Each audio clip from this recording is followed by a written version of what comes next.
Hi everyone, this is Aseem Mishra.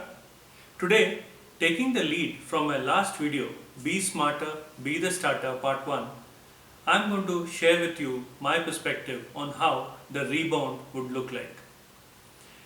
Purely from a manufacturing and information technology sector perspective.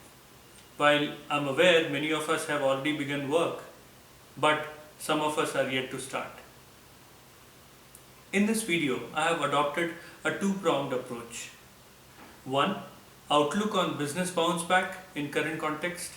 Second, possible positive payout precautions in this time of economic distress for employers.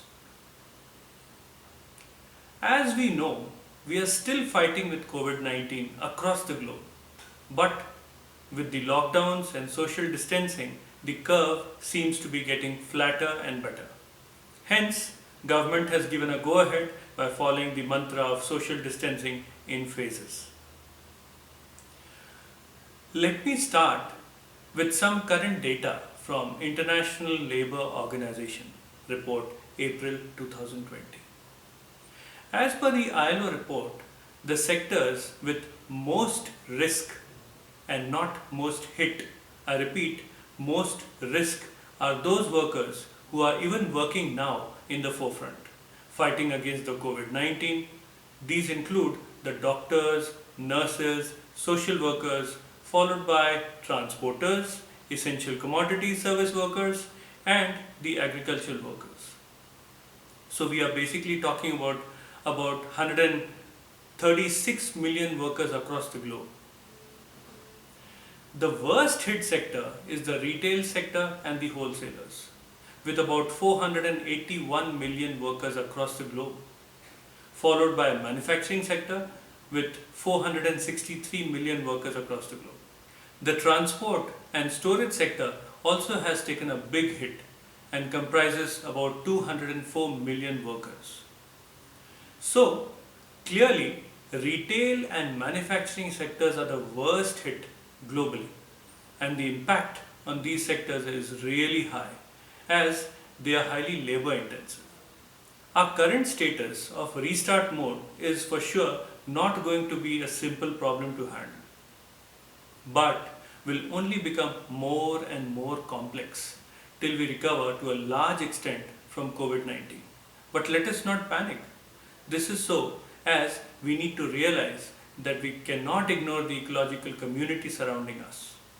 Now, if you look at from a manufacturing sector perspective, we need to realize that we depend highly on our surrounding ecological community. And in a situation like this with COVID-19, where there are strict norms from the government to follow the social distancing model in our workplace, it's not going to be easy.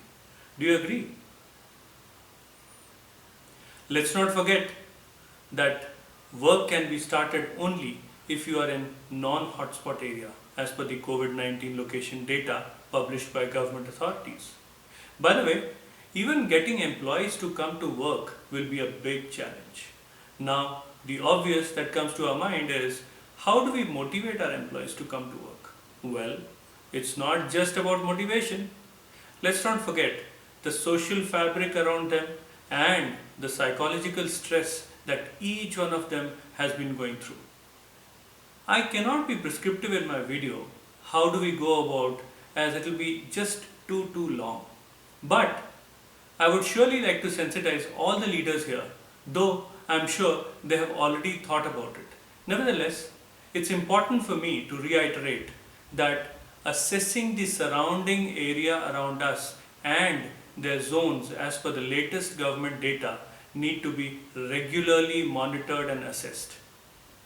So, map all the employees on the geographical map in terms of high density, medium density and low density from a headcount perspective, and then further remap them in hotspot areas, non-hotspot areas and green spot areas. Remember, knowledge of real demography of your employees is critical here for us to restart.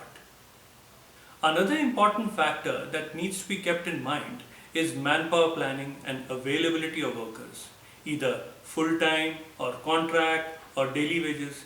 including the suppliers of raw material, transporters, retailers, especially from a point which zone they are currently located in, hotspot, non-hotspot or green zone, as even one of them can become a showstopper for you to begin work. We also need to keep in mind about maintenance staff, as they are key conduit during the uptime and downtime requirement.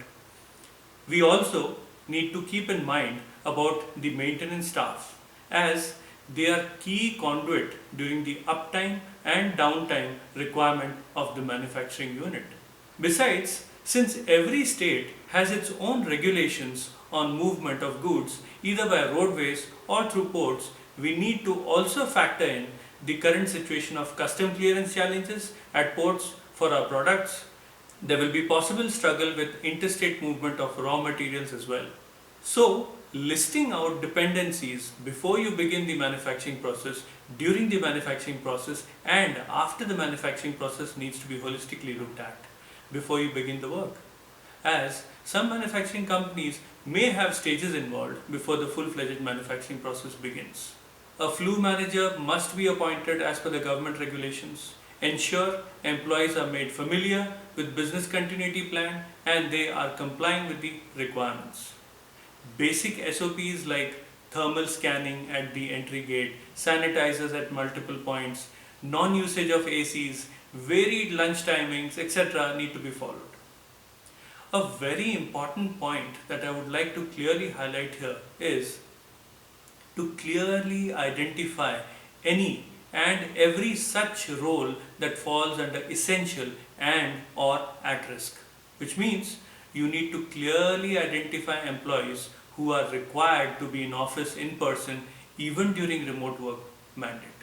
Example, nurses, sales representatives or customer service professionals, as such employees are at very high risk as they come in direct contact with people and those people who they come in contact with can be infected. Design a flexible work arrangement for such high risk employees. I can just go on, but as business leaders and HR leaders, we need to plan this in great detail before we start work. My message is purely to highlight the possible challenges at hand and plan. Remember, if there is no pre-planning, there is huge risk one is taking to begin work. Hence, a detailed and well-thought planning is critical here. We all know the impact of this pandemic will be felt long after the pandemic is gone. So, let's take it head on, but smartly. Well, I know the target audience here are well informed, but there is no harm in me reiterating some of these points here, as some can just slip off our minds. Parallelly, we need to build a clear roadmap in terms of now, short-term and long-term challenges that may be required in our process, policies, or even in terms of our plan in future or investments is highly recommended. Parallelly, we need to build a clear roadmap in terms of now, short-term and long-term changes that may be required in our process, policies, or even in terms of our plan in future on investments is highly recommended. We need to realize that today we are in a health emergency situation across the globe due to COVID-19, and the role of HR leaders along with business leaders in this time of distress is extremely critical, especially from a policy creation and communication perspective. A mistake of just one employee can affect the entire establishment. Hence, following the government regulations on social distancing must be followed and should not be compromised at any cost. We must develop standard operating practices, SOPs, for our businesses as appropriate. Now, I would like to get your attention on possible positive payout precautions. What I mean to say here is that we must look at every possible way to positively pay our employees, though with some precautions, especially in this time of economic distress. We as leaders must, to the extent possible, give utmost importance to our employees first, which means layoff action should be the last resort. Actually, if you see, it's a very obvious reaction in times of distress when organizations go for quick hit like headcount reduction. But we as senior HR leaders would surely agree that layoff action has a very negative effect on employee who continues in the organization even after the layoff action has been performed. Effects of this action leads to low employee self-esteem across the organization. Actually, it has far more negative consequences on larger organizations, including on its brand value. The worst effect that we as leaders need to realize is that the organization would lose their top talent also very soon due to fear of uncertainty of employment. Many a times, for short-term gains, the organizations land up spending almost double the cost in terms of rehiring and training. The other factor that hits the organization is loss of time due to learning curve of new employees, and this affects overall productivity. When I talk about cost curtailing strategies, in difficult time of distress like COVID-19, most important action is continuous communication with your employees with complete transparency. So, what are the options available? Leading by example. When we talk about leadership, leading by example is the first and most effective way received by teams. And in this time of financial crisis, adopting pay cuts at senior leadership level will clearly drive a message down the line: we take the hit first. This will also help organizations to pad themselves to a large extent and at the same time not allow its brand value to get affected negatively. It will also give a very positive and strong message down the line that we care for our most valuable resource, our employees. It further reduces the possibility of losing your top talent, who otherwise would leave at first best opportunity, especially if they felt the threat of any near future job insecurity. And we know losing top talent poses a bigger challenge from a long-term perspective. Remember, pay cuts at lower level do not have much impact on cost, but have a huge negative effect on employee morale, further affecting the overall productivity.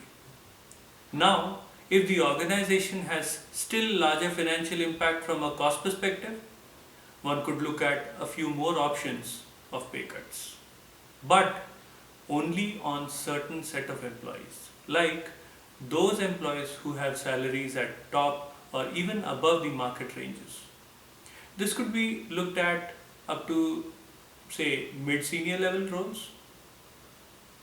But I reiterate, this must be done with a clear and crisp communication, with an assurance that this step is taken keeping in view the current situation and will be reviewed as soon as the situation improves. Remember, the employees impacted with this action will surely understand why this action is being taken by the organization. The important part here is to ensure we do not allow any pay cuts for the lower salaried employees. All these actions must be done in a very transparent and collaborative manner. Still, more options that could be looked at are no performance bonuses to employees. This is actually an easy one to manage and implement in a collaborative and transparent manner. Employees at large would understand the reason behind it and not really resist to it.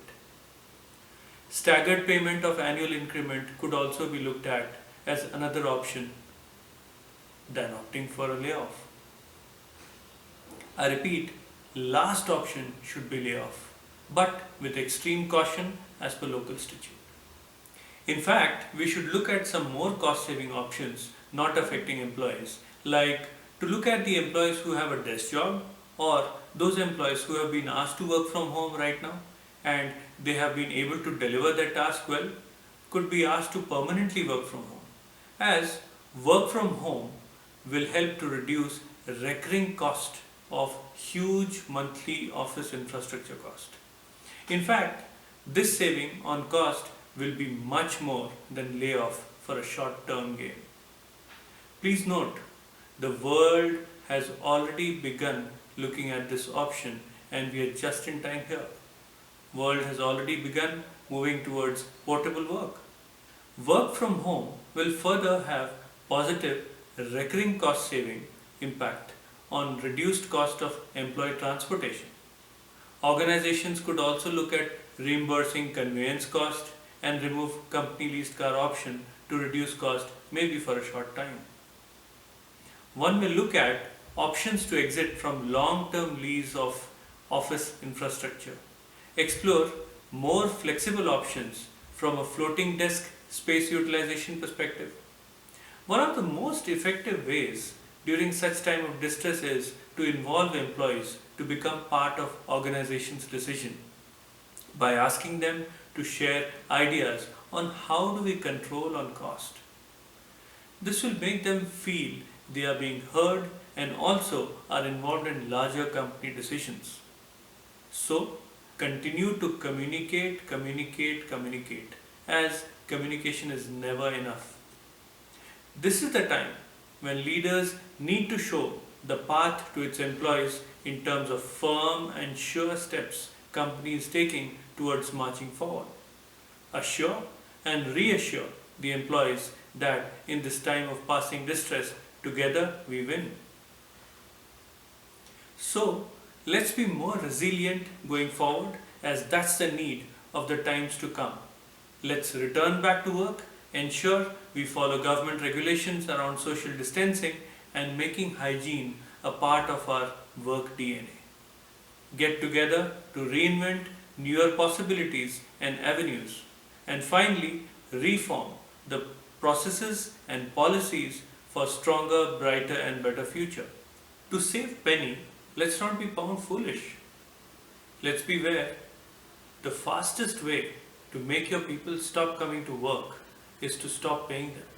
So, make your choice. Be smarter, be the starter. Thank you.